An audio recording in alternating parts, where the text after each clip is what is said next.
For him, it was the dream and the culmination of a lifetime. His name was Joseph Strauss. His title, Chief Engineer, Golden Gate Bridge and Highway District. Joseph Strauss is the man who led a corps of creative engineers and a legion of rugged men in designing and building the Golden Gate Bridge.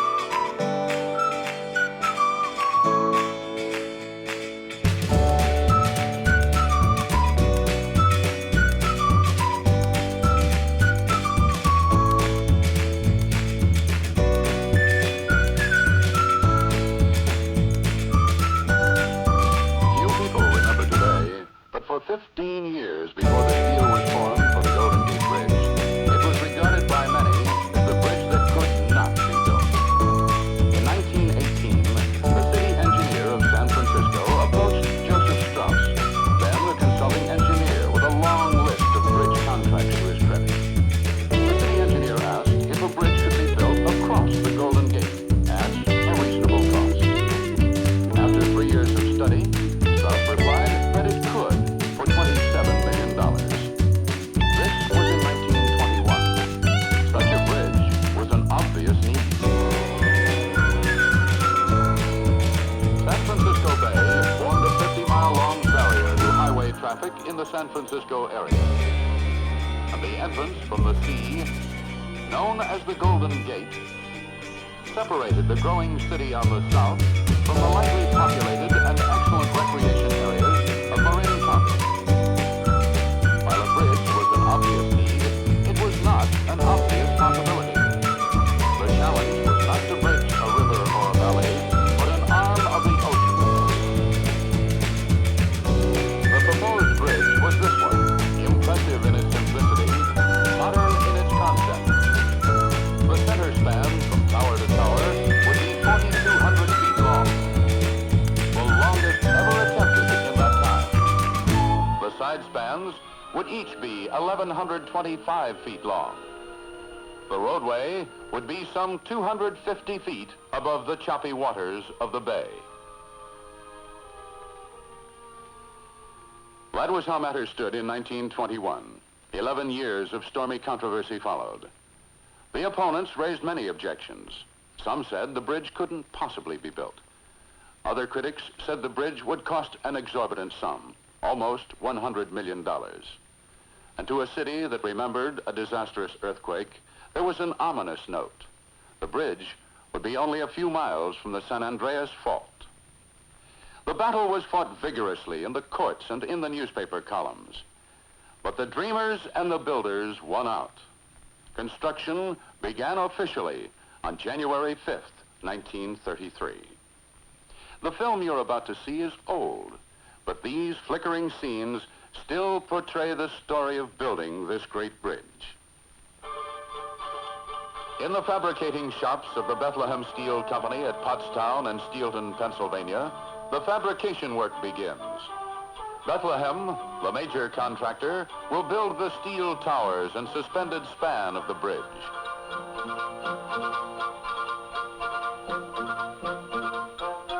Huge sections, formed and temporarily assembled at the shops, are disassembled and shipped by rail to the Philadelphia docks. It takes miles of railroad cars to carry the steel for the towers and suspended span.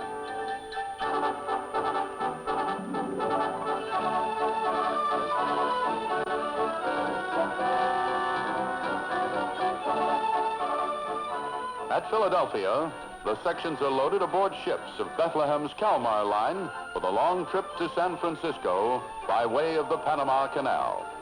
And finally, through the Golden Gate into San Francisco Bay. The steelwork is unloaded at Bethlehem's facilities at Alameda, across the bay from San Francisco. Here, the sections of the bridge are stored to be shipped out to the construction site in sequence. Fabricating the steelwork and transporting it to Alameda will extend over a period of almost 4 years. This scene was taken during the erection of the roadway. Lee's members are only a fraction of the nearly 70,000 tons of steel that Bethlehem fabricated for the bridge.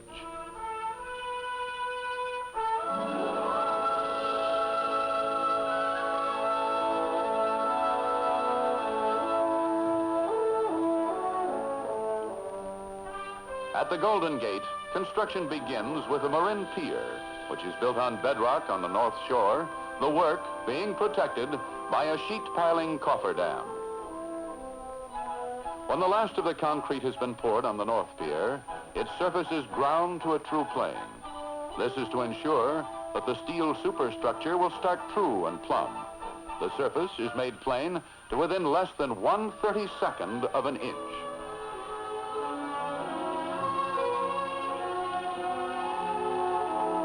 The towers, which will be erected on each pier, are identical. 702 feet of steel rising to an elevation of 746 feet above sea level.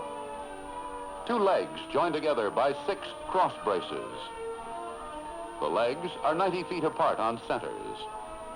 Clearance between the legs at deck level is 60 feet, the width of the 6-lane roadway. When the bridge is completed, there will be no other structure this tall between San Francisco and New York City. First step in erecting the North Tower is the assembly of the erection traveler, which will climb upwards between the legs of the tower, building as it goes. When the traveler derricks are ready, the 5-inch thick steel base plates are placed by precise measurement. The steel sections arrive on a carefully planned schedule. At this time, Bethlehem's Fabricated Steel Construction Division is known as the McClintock Marshall Corporation.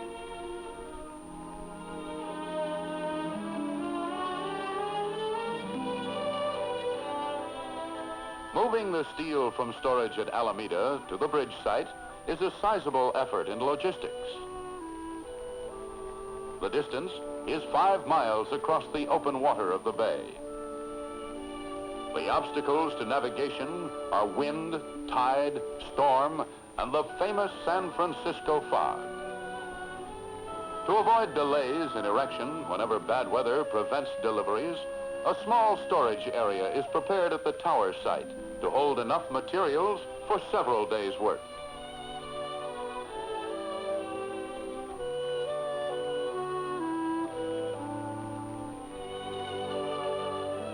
The lowermost sections of the tower are anchored to vertical steel angles, which have their roots 53 feet below the surface of the pier. These angles are pre-stressed before riveting to the tower legs, so they will exert a downward pull on the tower, a safeguard against the stresses of wind and earthquake. As the year 1933 unfolds, the Marin Tower climbs toward the roadway level. Even in this early stage, there appears the beauty of line that will make the Golden Gate Bridge famous. As the erection traveler raises itself on the lower tower sections, its spider-like shape stands out against the water. Each of its 2 electric-powered stiff-leg derricks is rated at 85 tons, about the weight of the heaviest tower section. The booms are 90 feet long. Once the traveler clears the pier by a sufficient margin, the workmen begin erection of the first diagonal brace. And so the technique of building the tower proves its workability.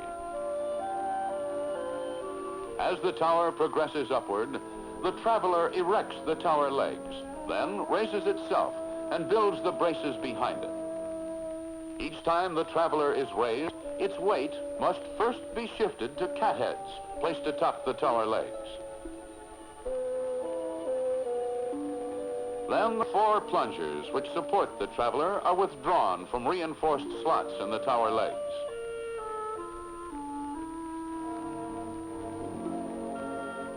The traveler, moving upwards in about 10 minutes, gains another 40 feet of headway on the towers.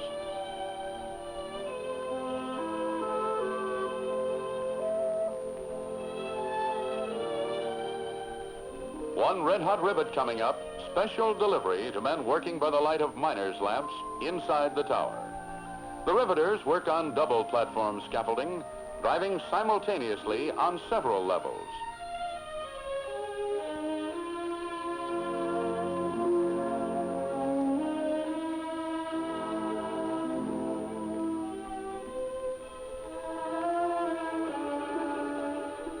100,000 field rivets will be needed to complete each of the towers. One writer will later describe the towers of the Golden Gate Bridge as riveter's paradise.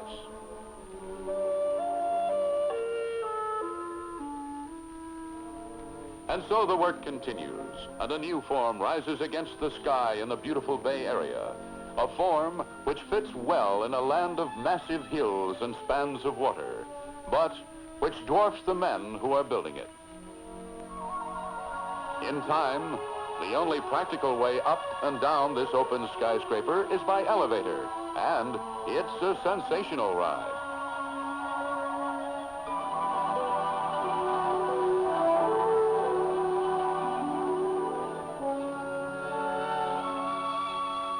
By 1934, the legs of the North Tower are some 500 feet above the water, about 50 stories high.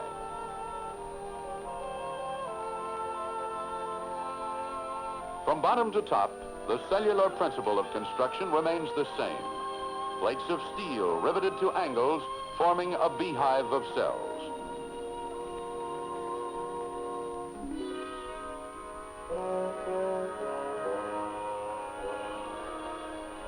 This construction principle creates a maze of passages in which men will occasionally become lost for short periods. But it is a principle which helps explain the immense strength of the two towers. As the year 1934 unfolds, a bold silhouette rises above the Golden Gate. The horizontal cross struts above the roadway level will help the tower legs act as a unit in resisting lateral forces.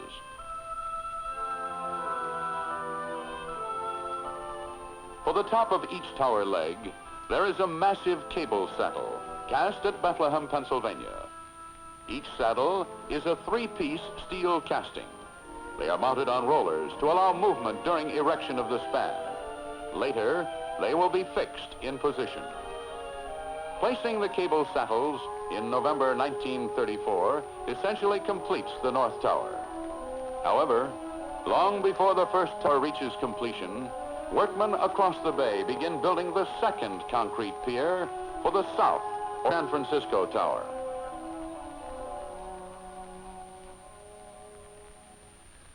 The San Francisco Pier and fender wall were built 1,125 feet offshore in 100 feet of rushing tidewater, silencing the critics who regarded this as the Achilles heel of the bridge. But the work didn't go without incident. A steamer, groping in the fog, demolished 400 feet of the trestle, which led from the shore to the pier site. The trestle was rebuilt. Later, a storm took out 800 feet of it. At such times, the people who said the bridge couldn't be built sounded as if they might be right. But a new trestle went up, and the work continued. All things considered, this pier and fender wall represent one of the most difficult underwater construction feats ever attempted. The pier was successfully completed in January of 1935. It took about a year and a half.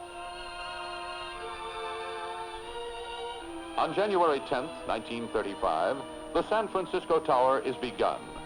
The traveler derrick, lowered from the North Tower, is reassembled on the second pier and begins another climb skyward.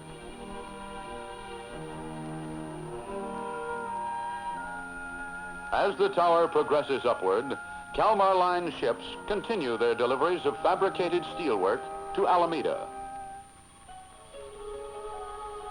The pattern of erecting the San Francisco Tower is the same as that used in building the Marin Tower.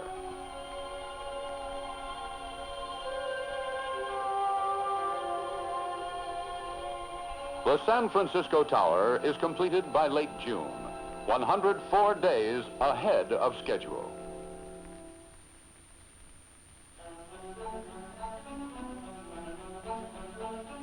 On November 11th, 1935, the task of spinning the two great cables is begun.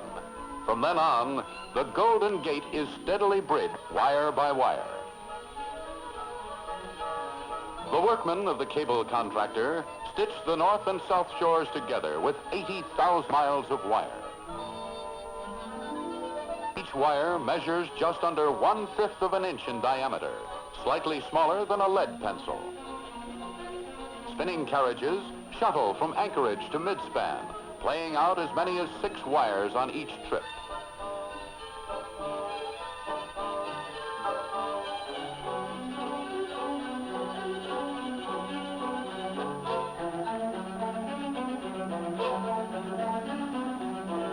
The cables, when completed, will weigh 22,000 tons apiece.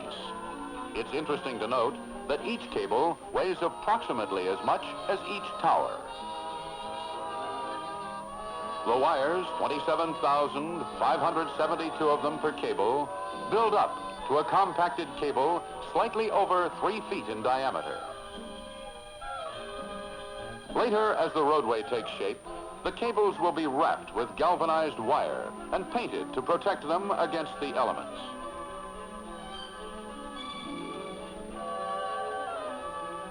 The spinning of the cables is completed in May of 1936. Bethlehem, builder of the towers, begins erecting the suspended span on June 18th.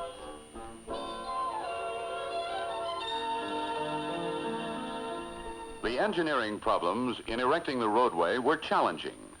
The main span was the longest ever attempted, 4,200 feet from tower to tower, with side spans of 1,125 feet.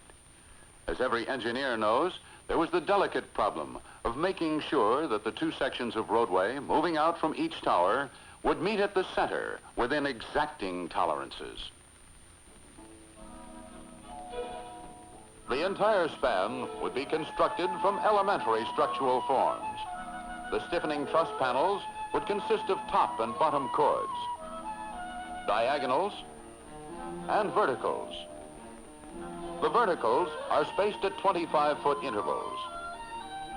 Suspender strands occur at every other vertical. The truss measures 28 feet deep.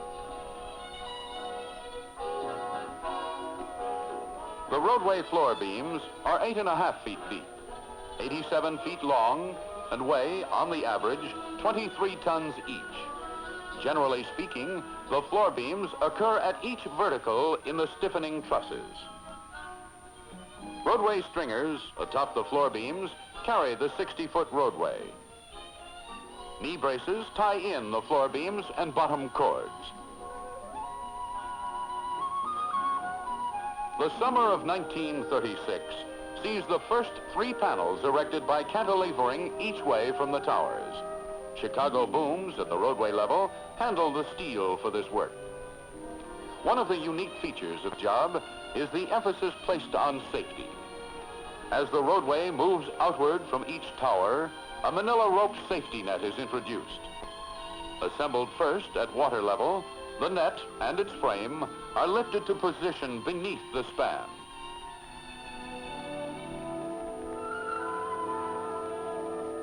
As erection proceeds, additional sections of net will be positioned, always in advance of the workmen. Eventually, the net will extend the entire length of the bridge. Also, the net reaches some 10 feet beyond the width of the span on each side. As erection proceeds, the first 3 panels of roadway are planked over. The steelwork is delivered from Alameda to the base of the towers, then hoisted to this planked over area. From there, the steel members move out on a buggy to the point of construction.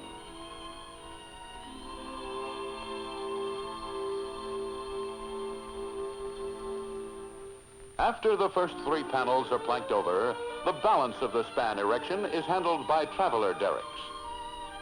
In the erection of the trusses, 2 25-foot panels are cantilevered forward, assembled piece by piece. The first vertical is joined to the projecting bottom chord.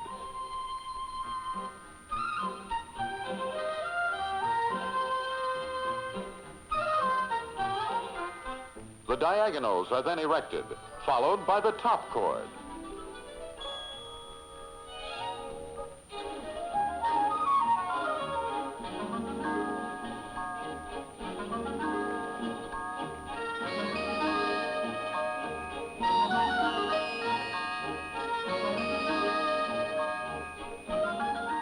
so the span progresses, moving out truss by truss in 4 directions to maintain equal loading on the cables and towers. When each set of 2 truss panels is connected to the suspenders, the floor beams are swung into place. These will be followed by reinforcing laterals and some of the roadway stringers.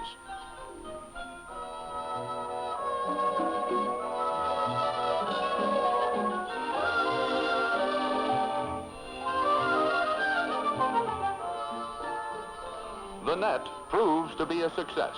It saves 19 lives. There are many special provisions for the safety of the men during erection. For example, for protection against head injuries, the workmen wear hard hats.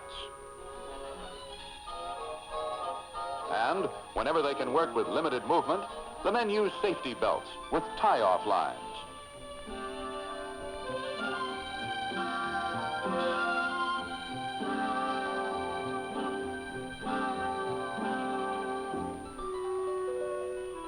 By fall of 1936, residents of San Francisco are treated to the sight of a span which moves steadily closer to the day when the 2 halves will meet.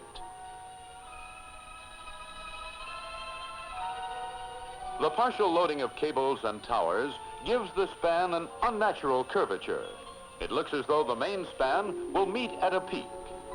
Bethlehem and the cable contractor work together to control the cable curvature and saddle movements.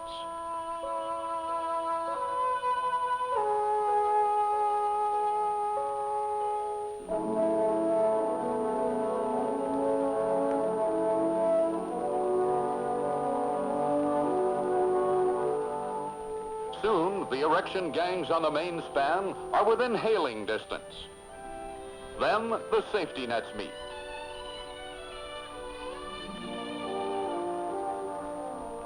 Finally, on November 18th, 1936, the closing members are lowered into place. The Golden Gate is bridged.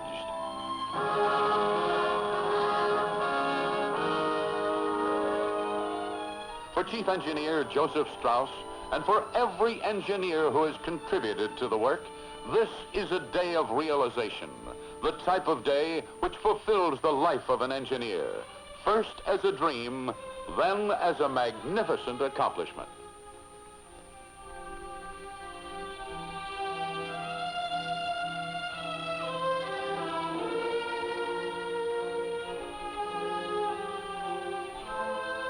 But the job is far from over. Painters apply the final coat, a special color prepared for this bridge, International Orange by name.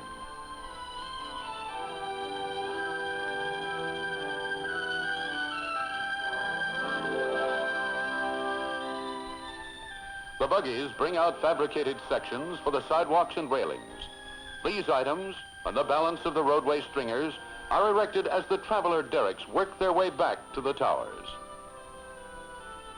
Bethlehem Steel's role in building the bridge is coming to an end, a role that involved the fabrication and erection of close to 70,000 tons of steel work. When the derricks and other structural tools are removed, the paving contractor installs and welds the reinforcing steel for the concrete roadway.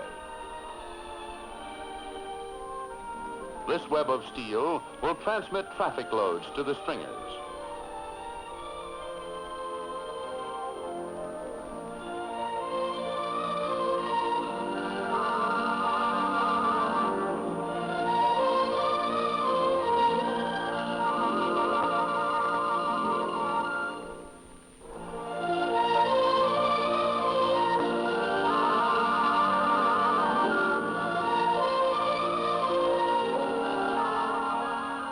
Fog makes one of its regular visits as the finishing touches are added to the bridge, creating a strange kind of beauty.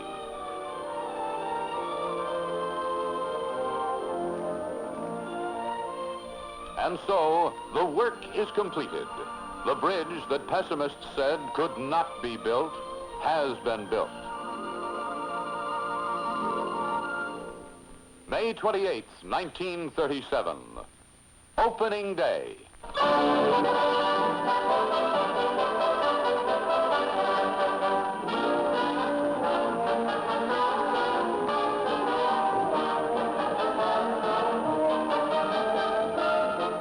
newspaper accounts vary on the amount of celebrating done by San Francisco. Some say 4 days, some say a week. It was a celebration worthy of the bridge. The fact that men who never saw a blueprint or drove a rivet were so deeply proud of the accomplishment proved that all men are builders at heart, conquerors of the impossible. But some men, the engineers, earn and cherish the privilege of doing the dreaming, the planning, the building. It was such men who designed and built the Golden Gate Bridge.